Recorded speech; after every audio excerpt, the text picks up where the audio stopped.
shirt off. Take your shirt off. Plenty.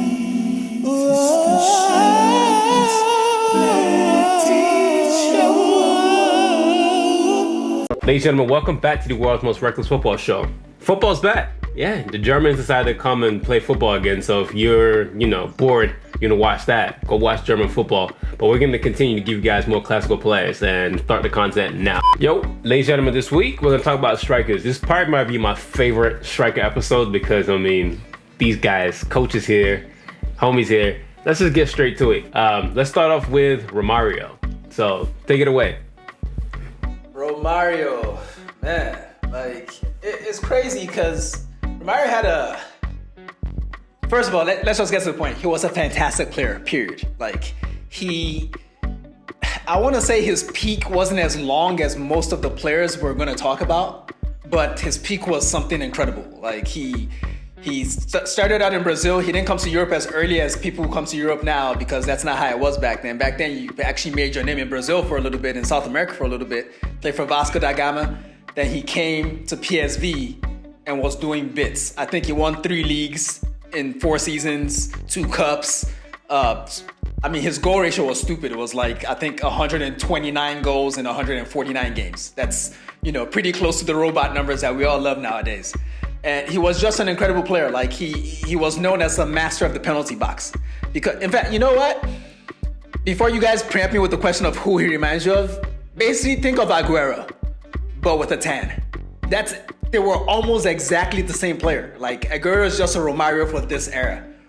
Romario was that guy, then subtract the training, because Romario did not train. He wasn't really into that. He was into partying and carnival and sex and pissing his coach off constantly. And he was so good that he played at all the great teams. May I just interject for 1 second? Before people get upset, let's it be known, Aguero isn't in the same league as Romario. They just have very similar styles. Aesthetically speaking, they're very similar. It's kind of how Kai Havertz may remind you of Ozil, that kind of thing. He's not as good as he was. Yes, that's a fact. We're talking about the 4th highest goal scorer in Brazilian football history, and he was the World Player of the Year in 1994. And at that point, that was basically the beginning of the end for him as an elite player. When he won World Football of the Year, it was essentially the culmination of a great career where he had just done a lot of amazing things. But his national team career as a youth player, he got kicked out of the very first squad he was on because he pissed from the hotel balcony. And that was the beginning of the nonsense with him. It was just nonsense the entire time, but he managed to win everything while he was. You remember his story about Bobby Robson and how he left at halftime to go back home when he scored 2 goals? Right. He wanted to go to Carnival. And he told the coach, he was if I score, I get to leave. And the coach was like, okay, if you score twice, you can leave. And he scored twice and he left. At halftime, yep. He didn't even discuss it with the coach. He just left. To me, that sounds like a fair exchange. Yeah, absolutely. Your word is your word, So this guy was just, and I think the most interesting thing about Romario as a player overall was that he was one of those charismatic, troublesome sorts. He was like Zlatan without the calculation. This dude was just literally weird. He was just a crazy person that was really good at football. Well, a lot of guys these days, they can get away with being eccentric and doing all that stuff, and then you look at the numbers and it's I'm not throwing shade at any particular strikers, but a lot of these guys have these cult followings, and then you look at the numbers and their records, you're I don't know. It's it's cool to have a life outside football and stuff like that, but let's be honest now, you're nowhere near what your social media fans are telling you, you're just not there, You gotta do the job first. The first thing has to be the work, we're all watching that Michael Jordan documentary, and the one thing we can debate all sorts of things about him, but he said this, he said, everything I got came from the work I put in, the talent. He could actually hoop. Same thing with Romario. He did a lot of bullshit in his career, and now he's a politician down in Brazil, but he could play. He could really play football, and he doesn't get mentioned enough. A lot of folks give George Weah and the OG Ronaldo credit for being strikers that started from outside the box 18 and all that stuff. Romario did that too. He was just like those guys, and he was probably the OG Ronaldo's best striking partner. Of all the partners he played with in his career, that was the best partnership, the row partnership. That was probably it, so incredible player. Yeah, I remember his signature move. And I think it was a goal. It might have been in the Champions League. It might not have been, but I just remember it particularly being back to goal, and he's turned and he's scooped it while he's turning, and then he's not made the play at the same time, and then just poked it into the far corner, and that was his move. That was the Romario move. Like, Yeah, the finish with the toe poke. That was his trademark right there. And scoop. He'll turn on the ball infield and scoop with it. Like, well, sorry, not scoop, say drag it, should I say? And there's nothing you could do. You knew it's coming, but there's nothing you can do about it because he perfected it, and that was his move. Like, you know, it's very much like basketball. Basketball have their moves in the post that they use. This was his move that he used around the 18-yard box, and there's nothing you can do about it.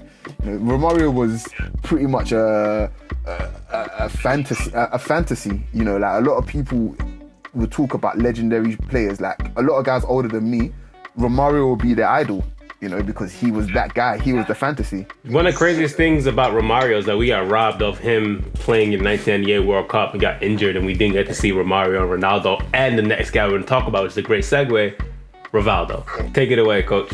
Okay. Rivaldo. Okay. Speaking of guys that are older than me, that idolize players again, my older brother, Rivaldo, is probably, I think, in his top 3 players ever. And I particularly remember we had a football magazine, and I think the second page was a massive spread of Rivaldo in the glorious, like, you know, red and blue Barcelona kit, and he kept on pointing at him and looking at the kit and saying, skillful. So that's what he kept on saying to me, the skillful. I was like, okay, I think I get the point now. And Rivaldo, to me, again, is probably a player that probably doesn't get as mentioned as much as he should. Doesn't get as mentioned as much as he should. He okay, put it like this. His numbers are super impressive regardless of, for the first 3 seasons at Barcelona are super impressive regardless of what area you're in. You have players you have players that, you know, are doing the stupid numbers now these days, but again, getting 20 plus goals in your first 3 seasons and double figure assists in your first 3 seasons makes no sense. Main striker, and you're not the main striker. It says it all. World Player of the Year in 1999. The amount of goals and the quality of the goals. He was one of those players that his highlight reel is something you could just leave on consistently, because I don't think he scored bad goals. I mean, the ones everyone remember is the Valencia hat trick, right? Last day of the season to secure Champions League football for them, and I don't think you can find a better catalogue of goals from one player in a game unless maybe you're Zlatan Ibrahimovic, possibly. But apart from that, I don't think you'll find a better. Let's roll the goals. Just roll the goals, please, right now. Just let it play. Because it defies logic. You don't score. You just don't score that. Like, those are all training. They're all training goals. How's this for an argument? Rivaldo is the best bow-legged player of our lifetime. Oh yeah, that's what they nicknamed him, like the bow-legged genius or something like that, right? Like, or like the lanky leg genius. I can't remember, but like he was just always aesthetically. You just never knew which way he was gonna go.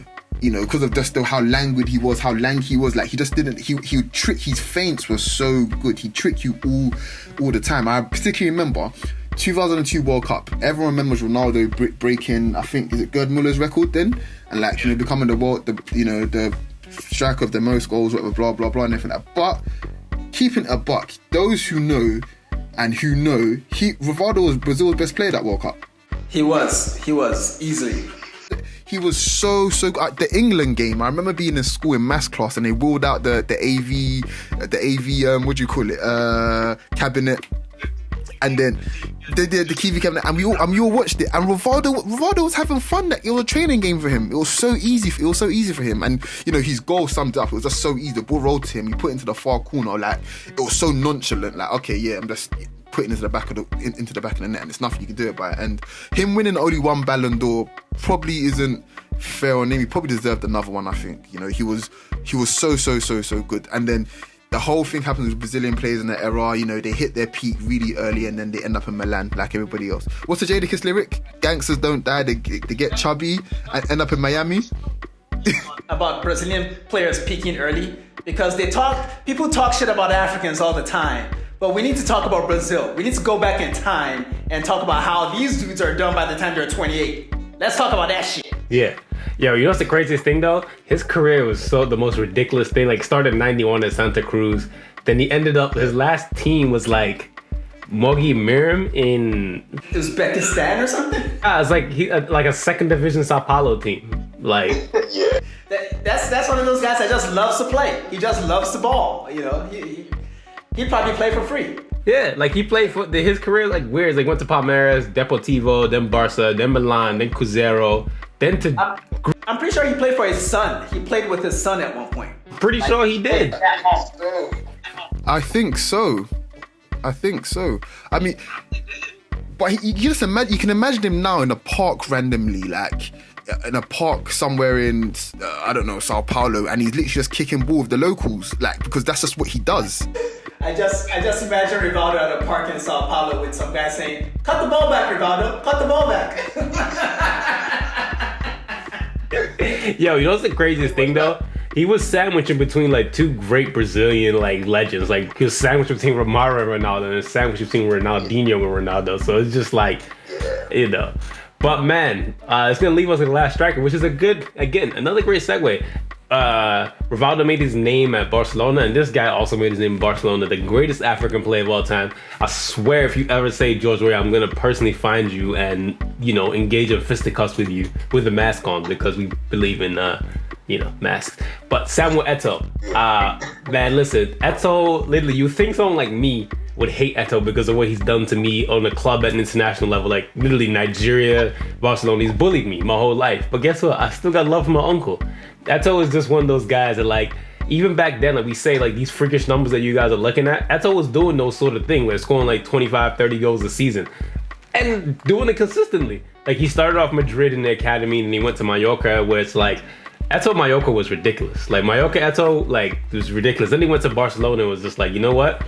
I'm going to turn all the way up, and this is just what I'm going to do. And like, even at international level, I mean, you know, he was part of the Cameroon dudes who wore the sleeveless jerseys and the one piece and all of that with like Up to no good. those, you know, with Jeremy and all those guys. Yeah, time out. That Cameroon team was kind of scary, but it's like a bunch of like uncles who drank stout and just like fought. That's literally all. It was just thuggery. There were 22 versions of Gonzalo Jara. You know, just fingers all in the booty hole, all wide. Just a very rough, aggressive generation of footballers. I hated them so much, but I still love Uncle Sam. I love Uncle Sam. Yo, but listen, like Eto'o is one of my favorites, man. Like he was doing stuff that made no sense, like back-to-back trebles with like Barcelona and Inter. Then he went to like Anzi to go get the bag. Then he went to go to Chelsea, then Everton, and Sampdoria, and went to Turkey and finished off in Qatar. Like Eto'o did whatever he wanted. The funniest thing was when he gave Everton and Sampdoria the same exact retirement letter, and like just changed the kits. I think one of the most underrated parts of his game and probably his career is how adaptable he was. He was a really smart player, you know. And I think a couple of weeks ago we spoke about, you know, players that are able to kill you within the first yard, half a yard. That was his bag. In the box, Samuel Eto'o, lightning quick. He was lightning quick in general, but in the box, you don't get a chance with him. If the ball drops into the box, that's it pretty much. It's hitting the back of the net, and that was his thing. But then he also learned how to play wide, and exceptionally well. He did it for two of the best coaches of this generation by far, Guardiola and Mourinho, like consecutively. You know, he learned under Eto'o. So he learned under Pep, to accommodate Messi, and then he learned under Mourinho to accommodate Milito. And you know, it wasn't something that it didn't diminish his game. It just enhanced it, because he was a vital cog. You know, you don't really get players doing that these days, that are able to adapt their game despite before being the main man, shall I say, being the main man and having to adapt their game and still being, you know, arguably the main man again. So shout out to Uncle Eto'o, man. He was fantastic. And that hat-trick against United as well. I mean, what can I say? Literally, the only criticism I have of Samuel Eto'o's career is that as a black man, he once played for Chelsea. I don't know why he did that. But besides that, like, just an incredible man, an incredible career, incredible footballer. The main thing you said over there, Coach, was that he was smart. Like, he was just really smart. Like, this is a man that he could have made a fuss about team hierarchies wherever he went. He was a far better player than Milito, but he went out wide for him, no problem. because he knew it was best for the team. No drama, no wala. He just did it. One of my favorite things about Eto'o is that he always stood up whenever like he needed to about anything. Like for example, the racism stuff, he stood up as that. Mourinho called him too old, so you incorporated the old man celebration in his game. It was great. Eto'o was one of those players, man, that like if he wasn't there, you had to be there. Like Eto'o was just a legend. And if you weren't there, go look at the numbers. Just go look. Like Maxwell told that girl in the DMs, check the numbers. So yeah, man, this is the week. We love talking about art, about legends, because we feel like a lot of these guys deserve their flowers, man. It's beautiful to see them retiring and seeing their kids. Like Eto'o has a kid now who's in like the Cameroonian team, and Romario's a politician, and Rivaldo, God knows, is probably in the park somewhere. Like who knows what he's doing. But he's like Ryu. He's a nomad. He's just searching for the next fight. So yeah, man, we're gonna continue to give these players their flowers. They deserve it. So from us, we're out. Take it easy. Peace. Take your shirt off. Take your shirt off. Plenty.